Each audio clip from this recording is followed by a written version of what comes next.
Ladies and gentlemen, aviation enthusiasts and curious minds alike, welcome to the thrilling mini-series that will take you soaring through the skies called What Makes This Plane Great?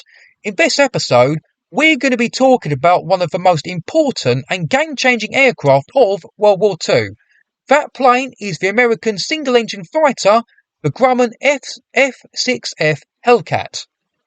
So, what makes this rather large plane great?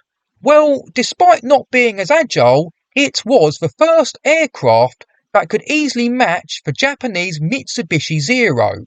The fact it could match, if not outperform, Japan's main fighter, not to mention more inexperienced Japanese pilots, meant that the Americans were able to gain air superiority in the Pacific theatre, and that played a big part in us Allies winning the war.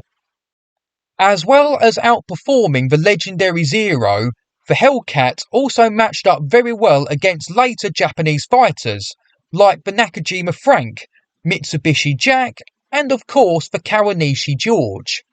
With that in mind, another great thing about the Hellcat that really sets it apart from other legendary World War II aircraft was that it achieved an amazing 19-to-1 kill ratio, and accounted for 75% of US Navy aerial victories, creating many ace pilots in the process.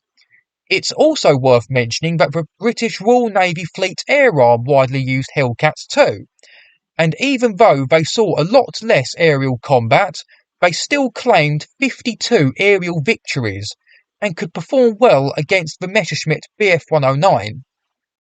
Another great thing about the Hellcat was the fact it was a very rugged aircraft.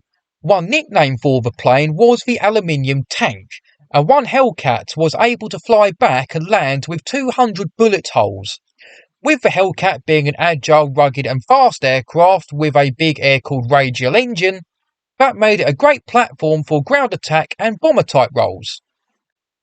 Cat performed these roles with both American and British navies. They could carry about 2,000 pounds worth of bombs and were responsible for dropping around 6,000 tons of bombs in the war.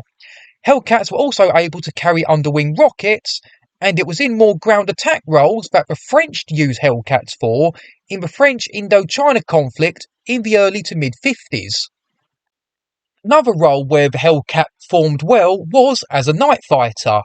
They'd be fitted with radar, and some were even fitted with 20mm cannon too, and radar-equipped Hellcats were still being used after the war until about 1954, and they'd also be used for photo reconnaissance both during and after the war too. One of the last great things I'll say about the Hellcat was that they performed important roles as a target drone. After the war, surplus Hellcats were painted in bright colours and were used as unmanned drones. Not only were they used as targets for testing and developing the first guided missiles, but they were also involved in the atomic bomb trials at Bikini Atoll in mid-1946.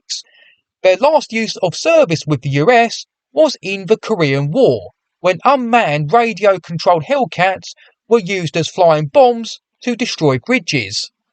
So overall, the F6F Hellcat was a great performing and rugged aircraft that was also very versatile, whether being physically flown or by radio control, and the last air force to use them was the Uruguayan Navy, who used them until the early 60s. And that's it for this thrilling journey through the skies. If you haven't already, make sure to subscribe to this channel and hit that notification bell so you can stay up to date with my aviation content, etc. Check out the 2 videos at the end, or my CD reviews, or even the playlist I've created. Cheers.